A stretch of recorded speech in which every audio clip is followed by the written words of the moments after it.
Hello guys, this is Mallu മെനലിസ് വിഷ്ണു. ഒരു മലയാളീനെ സംബന്ധിച്ച് വീട് എന്ന് പറഞ്ഞൊരു പ്രത്യേക ഇമോഷനല്ലേ. അപ്പോൾ ഇന്ന് നമ്മുടെ കിച്ചു ഗോകുലിൻ്റെ വീടിൻ്റെ ഹൗസ് വാമിംഗ് ആണ്. അപ്പോൾ നമ്മൾ അവിടെ എത്തിയിട്ടുണ്ട്. അപ്പം കുറേ നാളായിട്ട് ആഗ്രഹിച്ച് എനിക്ക് തോന്നുന്നു ലാസ്റ്റ് ഒരു 1.5 ഇയർ ആയിട്ട് എപ്പോൾ സംസാരിച്ചാലും വീടിനെ പറ്റി, വീടിന് പ്ലാൻ. അപ്പോഴെനിക്ക് മനസ്സിലായി ഒരു മലയാളീനെ സംബന്ധിച്ച് വീട് ഭയങ്കര ഇമോഷനാണ്. നമുക്ക് അങ്ങോട്ട് പോവാം. ഞാനിപ്പോൾ അവിടുത്തെ അടുത്തെത്തിയിട്ടുണ്ട്. അവിടുത്തെ വിശേഷങ്ങളും വീടൊക്കെ ഞാൻ കാണിച്ചു തരാം. നമ്മുടെ പയ്യൻ്റെ സ്വന്തം പരിപാടിയാണ്. അപ്പോൾ രാവിലെ തന്നെ എത്തിയിട്ടുണ്ട്. പുതിയ വീട് വെക്കാനുള്ള ആശയം യഥാർത്ഥത്തിൽ തുടങ്ങിയത് എറണാകുളത്ത് വന്നതിന് ശേഷമാണ്. ഞങ്ങളെ മാവേലിക്കരക്കാരാണ്. മാവേലിക്കര ചുനക്കര ആണ് വീട്.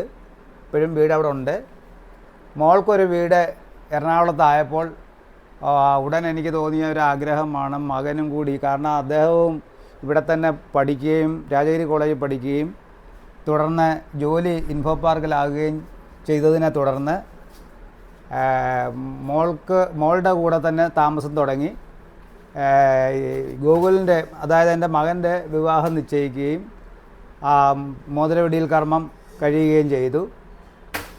ആയതിനാൽ ഇനിയും അയാളെ മാവേലിക്കരയിൽ നിന്ന് ഇവിടെ വരെ ഓടിച്ച് ബുദ്ധിമുട്ടിക്കേണ്ട എന്ന് വിചാരിച്ച് അയാൾക്ക് ഒരു വീട് എന്ന ഒരു ലക്ഷ്യം നമ്മൾ നിറവേറ്റുകയാണ് ചെയ്തത്. ഗൈസ്, ഞങ്ങൾ ഈ നടന്നു പോകുന്നതാണ് കിച്ചുവിൻ്റെ വീട്. ഈ മുമ്പിൽ റൈറ്റ് സൈഡ് കിടക്കുന്നതാണ് കിച്ചു, ലെഫ്റ്റ് സൈഡ് കിടക്കണ ആ കലുവിട്ട് കിടക്കുന്നത് ഹരിയേട്ടാ ഹായ് ആണ് നമ്മുടെ കിച്ചുവിൻ്റെ വീട്.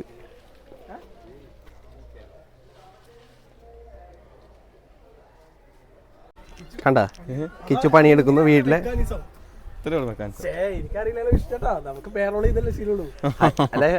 എന്താണ് ഈ മൊമെന്റ് തോന്നുന്നത്? സന്തോഷം മാത്രം. എനിക്കറിയാം. വേണ്ട വിട് വിട്. കിച്ചുവിൻ്റെ വീടാണ്. കിച്ചുവിൻ്റെ ഹൗസ് വാമിംഗ് ഫംഗ്ഷനാണ് ഇന്ന് നടന്നുകൊണ്ടിരിക്കുന്നത്. ഇതൊക്കെ കിച്ചുവിൻ്റെ റിലേറ്റീവ്സ് ആണ്. വീടിനൊരു ഐശ്വര്യം ഉണ്ടല്ലേ ഹരിയേട്ടാ? അത് ഞാൻ കയറിയപ്പോഴല്ലേ. നമ്മൾ രണ്ടുപേരും കൂടെ കൂളിംഗ് തന്നെ അല്ലേ? കൂളിംഗ് തന്നെ. ഈ മൊമെന്റിൽ എന്താ തോന്നണേ? വളരെ സന്തോഷം. നല്ല സുന്ദരമായിട്ടൊരു വീട്. കിച്ചുവിൻ്റെ ദീർഘനാളത്തെ ആഗ്രഹം സാഫല്യമായി. സന്തോഷം. ആരാന്ന് കൂടെ ഒന്ന് പറഞ്ഞേ? കിച്ചുവിൻ്റെ കുഞ്ഞമ്മ. ഭയങ്കര സന്തോഷമുണ്ട്. ലൈക്ക് കിച്ചൻ്റെ ഒരു ഡ്രീം ഹൗസാണിത്. ഭയങ്കര ഹാപ്പി മൊമെൻ്റാണിത്. വളരെ സന്തോഷമായി. കാരണം മോൻ ഇത്രയും ഭംഗിയുള്ള ഒരു വീടുണ്ടാക്കി അതിൽ എനിക്ക് ഇത്ര സന്തോഷം. അത്രയേ ഉള്ളൂ.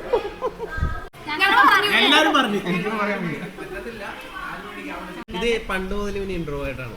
ഭയങ്കര ഇൻട്രോവേർട്ടാണ്. ഞങ്ങളുടെ അടുത്ത് തന്നെ സംസാരിക്കുന്നത് വളരെ ബുദ്ധിമുട്ടിയാണ്.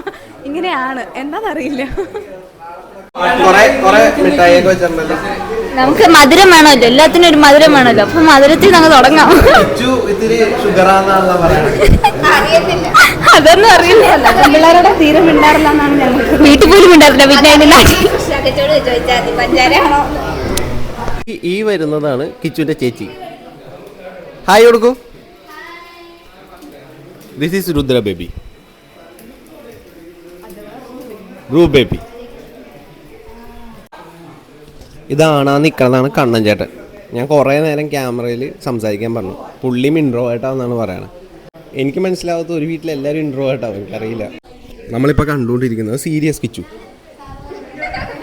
നമുക്ക് ഈ വീടൊന്ന് പറഞ്ഞു തരാമോ? എങ്ങനെയാണ് കാര്യങ്ങൾ ഡീറ്റെയിൽ ആയിട്ട് ഓഡിയൻസിന് വേണ്ടി?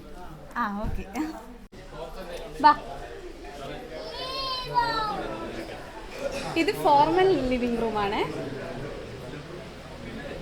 ഇനി നമുക്ക് ഫാമിലി ലിവിംഗ് റൂമിലോട്ട് പോവാം. ഇതൊക്കെ ഞങ്ങളുടെ റിലേറ്റീവ്സാ. വല്യമ്മ, എൻ്റെ അമ്മ, മാമൻ, മാമി, എല്ലാവരും. ഇതിനും ഗസ്റ്റ് ബെഡ്റൂം.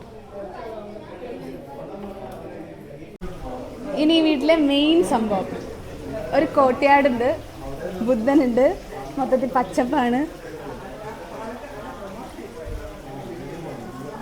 ഇനി എല്ലാ വീട്ടിലും വേണ്ടുന്ന മെയിൻ ഒരു സംഭവം, അടുക്കള. മെയിൻ ഒരാളെ പരിചയപ്പെടുത്തണം. കിച്ചു ചേട്ടൻ്റെ ഫിയാൻസിയാണ് കൃഷ്ണ. അടുത്ത ഇൻട്രോവേർട്ടാ, പക്ഷെ പുള്ളിക്കാരി അഡ്വക്കേറ്റ് ആണ്. ഇത് മാസ്റ്റർ ബെഡ്റൂം. ഇവിടെയാണ് കിച്ചു ചേട്ടൻ്റെ പേരൻസിൻ്റെ റൂം. അടിപൊളിയായിട്ടില്ലേ? ഗൈസ് ഇതാണ് നമ്മുടെ വാഷ് ബേസിൻ ഏരിയ. ഇവിടെ നോക്കുമ്പോൾ ഒരു മയിലൊക്കെ ഇരിപ്പുണ്ട്, ഉഷാറായിട്ടുണ്ട് സമയം നോക്കാൻ. ഇത് എന്താ സ്റ്റെപ്പൊക്കെ ഉണ്ടല്ലോ, ഇത് എന്താ എങ്ങോട്ടാണ് ഈ പോകുന്നത്? ഫസ്റ്റ് ഫ്ലോറിൽ പോകാം. Okay come guys. കൂട്ടുകാരൻ്റെ വീടായിട്ട് പറഞ്ഞല്ല, ഉഷാർ വീട്, അടിപൊളിയായിട്ടുണ്ട് വീട്. ആണ് കിച്ചുവിൻ്റെ മുറി അല്ലേ? അതെ, സ്റ്റഡി ടേബിൾ ഉണ്ട്, പക്ഷെ സ്റ്റഡി ഒന്നും ചെയ്യുന്നില്ല ഇവിടെ ആരും. എന്നാലും ഞങ്ങളൊന്ന് വെച്ചിട്ടുണ്ട്.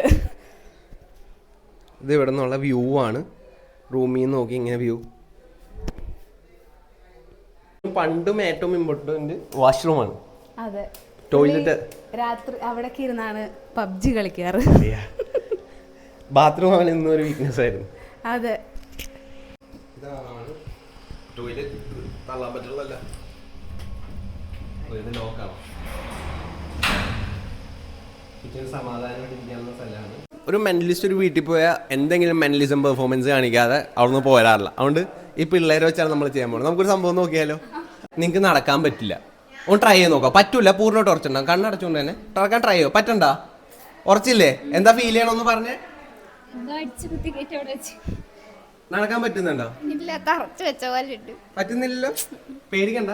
പക്ഷെ ഞാൻ ഒന്ന് ക്ലാപ്പ് ചെയ്ത് കഴിഞ്ഞാൽ ഈസി ആയിട്ട് പറ്റും. ഇനി നടന്ന് ഇപ്പൊ നടക്കാൻ പറ്റണല്ലേ? ഇനി കണ്ണു തുറക്കാം. എന്താ ഫീൽ ചെയ്തേ? എന്തോ ആണി അടിച്ചവിടെ വെച്ച പോലെ വേദനയൊക്കെ ഉണ്ട് കാലില്. എന്തോ ആണി അടിച്ചു വെച്ച പോലെ അവിടെ തറച്ചിരിക്കും. എന്തായാലും മെന്റലിസ്റ്റ് ഒരു വീട്ടിൽ വന്ന് എന്തെങ്കിലും കാണിക്കാതെ പോകില്ല. നല്ലൊരു എക്സ്പീരിയൻസ്. ഓരോ ആൾക്കാരൊക്കെ വന്നു തുടങ്ങിയിട്ടുണ്ടല്ലോ. ഇതെല്ലാം എന്റെ റിലേറ്റീവ്സാ. ഈ വന്നതൊക്കെ ഞങ്ങളുടെ റിലേറ്റീവ്സാ. എടുത്തു പറയാനാണെങ്കിൽ റിലേഷൻ പറയാൻ എനിക്ക് ഇച്ചിരി ബുദ്ധിമുട്ടാ. പക്ഷെ ഹരിയേട്ടൻ അവിടെ മെയിൻ ആയിട്ട് നടക്കണ്ടല്ലോ. ഹരിയേട്ടൻ ഞങ്ങളുടെ വീട്ടിൽ മെയിനാ. ഹരിയേട്ടൻ എന്താ ഫീൽ ചെയ്ത്? All good. കിച്ചുവിൻ്റെ വീട് എന്തായാലും അടിപൊളിയായി. നമുക്ക് വളരെ സന്തോഷം. ഇനിയിപ്പോൾ എറണാകുളം വന്നു കഴിഞ്ഞാൽ കയറി കിടക്കാൻ ഒരു വീടായല്ലോ. കിച്ചുവിന്റെ ചിറ്റപ്പനാണ്, അതായത് അച്ഛൻ്റെ അനിയൻ ആയിട്ട് വരും. അപ്പൊ നമ്മളൊക്കെ വർക്ക് ചെയ്യുമ്പോൾ കിച്ചു ഫുൾ ടൈം വീടിനെ പറ്റി പറഞ്ഞു. അതെ അതെ അതെ. അപ്പൊ ഇപ്പൊ എന്താ ഫീൽ ചെയ്യണേ? അവനെ സംബന്ധിച്ചിടത്തോളം അവനെ ഒരു അംബീഷനായിട്ട് തോന്നിയ ഒരു ബിൽഡിംഗ് അവൻ ഉണ്ടാക്കി എന്നാണ് പറയുന്നത്. ആഗ്രഹത്തിന്റെ പുറത്ത് നല്ലൊരു ബിൽഡിംഗ് ഉണ്ടാക്കി, അതിലവൻ സാറ്റിസ്ഫൈഡ് ആണ്. എന്തായാലും പയ്യനെ ഹാപ്പി ആയിട്ട് കാണുമ്പോൾ എന്താ തോന്നുന്നത്? പുള്ളി ഇൻട്രോവേർട്ട് ആയിട്ട് മിണ്ടിയിട്ടില്ല.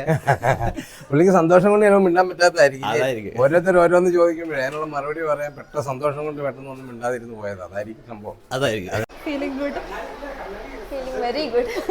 ഇവൻ പരിതാമസം ഓഫീസിൽ വരൂല അതൊരു ചൊല്ലണ്ടായതല്ലേ? ഇപ്പോഴേ ഇല്ല, 2 മാസമായിട്ട് ഓഫീസിലേക്ക് വന്നിട്ടേ ഇല്ല. ഇനി വരുമെന്ന് ദൈവത്തിന് അറിയാം. കല്യാണം ഇല്ല. ഇനി പുതിയ വീട്ടിൽ തന്നെ കുറച്ച് നാൾ കൂടാന്നായിരിക്കും. വീട് കണ്ടില്ല, കാണട്ടെ. ഇതാ റാലി വല്ലതും ഉണ്ടോ BMW-ന്റെ? നിങ്ങൾ വല്ല ട്രിപ്പ് കഴിഞ്ഞിട്ടാണോ? ചെറിയൊരു ഹിമാലയൻ ട്രിപ്പ് കഴിഞ്ഞായിരുന്നു. ഇനി അടുത്ത പരിപാടി പിടിക്കാൻ നിൽക്കുന്നേ ഉള്ളൂ. അതിനാണ് ഇത് വരണ്ട്. വളരെ മനോഹരമായ ഒരു ഫീലാണ്. ഹിമാലയത്തിലാന്ന് കേട്ടായിരുന്നല്ലോ. ഹിമാലയത്തിൽ തപസ് ചെയ്യാൻ പോയതാ. തപസ് കഴിഞ്ഞ് ഇറങ്ങിയുള്ളൂ. കിച്ചുവിന്റെ ഫ്രണ്ട്സ് അല്ലേ? എവിടെ വെച്ച പരിചയം? ഞങ്ങളൊന്നിച്ച് രാജഗിരിയിൽ താമസിച്ചു.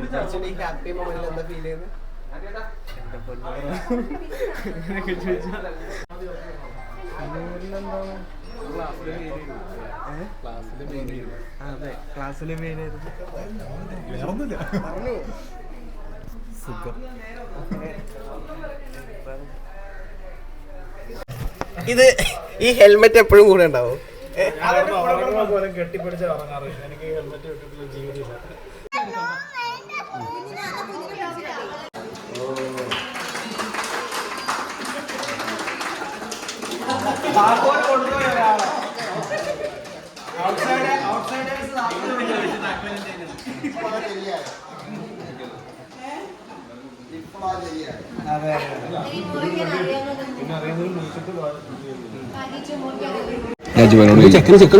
അജു ഫ്രീ ആയിട്ട് കിട്ടിയ ഫുഡ് എങ്ങനെയുണ്ട്? നല്ല ടേസ്റ്റ് ഉണ്ട്. Hi guys, signing off. അങ്ങനെ നമ്മുടെ കിച്ചോണ്ട പരിപാടി ഉഷാറായി കഴിഞ്ഞിരിക്കുകയാണ്. എല്ലാവരും ഹാപ്പി, വന്നവരും എല്ലാവരും ഫുഡെല്ലാം അടിപൊളിയായിരുന്നു. എല്ലാവരും ഹാപ്പി അല്ലേ? അടിപൊളി. Thanks for watching video.